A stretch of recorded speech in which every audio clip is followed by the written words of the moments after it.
pas la presse qui est le problème. Je suis au village parce que ça ne concerne pas tout le village, ça ne concerne nous riverains, ensemble, je pense que vous trouvez des solutions. Je me propose moi qu'on mette en place un comité de pilotage.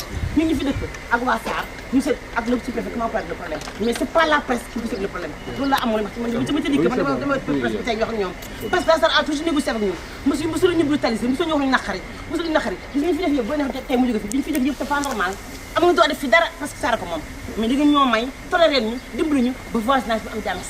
D'abord, je présente toutes mes excuses à la population.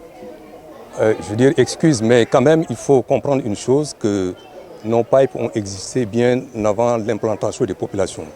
Ça veut dire quoi? Ça veut dire qu'il y a une zone, disons, qui a été, à un certain moment, sur laquelle on ne devait pas construire. Les gens sont venus l'occuper. Et ça pose un problème sérieux. Un problème sérieux. Et à ce sujet, je lance d'abord un appel aussi aux autorités pour qu'ils nous aident aussi davantage à sécuriser nos installations. Parce qu'en dehors de toute considération, il y a l'aspect sécuritaire. Et cet aspect, ça, c'est quelquefois, au niveau société, il y a des choses que nous pouvons gérer en interne, il y a d'autres qui nous dépassent. Donc c'est l'État qui doit venir quand même. Et en tout cas, je pense que c'est l'objet de notre visite là. Et je suis accompagné également du directeur de cabinet du ministre de l'Énergie. Dès que ce problème-là a été évoqué, ils ont pris toutes les dispositions nécessaires pour venir avec nous visiter, disons, le site. Et puis, toutes les dispositions ont été prises. Déjà, les camions ont été, depuis ce matin, on a instruit, disons, au niveau maintenance, de prendre les dispositions pour évacuer, disons, les produits. Et ça se fait correctement depuis ce matin. Vous pouvez visualiser, disons, tous ces événements. La dame dont vous parlez, elle est plus loin. Elle a commencé par reconnaître le tort des populations qui sont venues rejoindre des pipes pour lesquelles la loi définit les distances de sécurité qu'on doit laisser. Ça n'a pas été le fait, ce n'est pas le cas. Donc les populations ont tort de s'installer à proximité de ces pipes et même sur les pipes. Il faut d'abord le souligner et le marteler de manière très forte. Aujourd'hui, ça expose tout le pays. Comme l'a dit tout à l'heure M. le directeur général, penser à délocaliser cela, ça veut dire arrêter aujourd'hui l'approvisionnement du pays en produits pétroliers.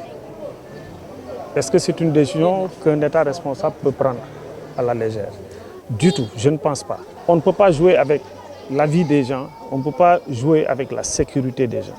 Et ça, c'est une question sur laquelle les autorités seront intransigeantes. Il faut que toutes les populations le comprennent.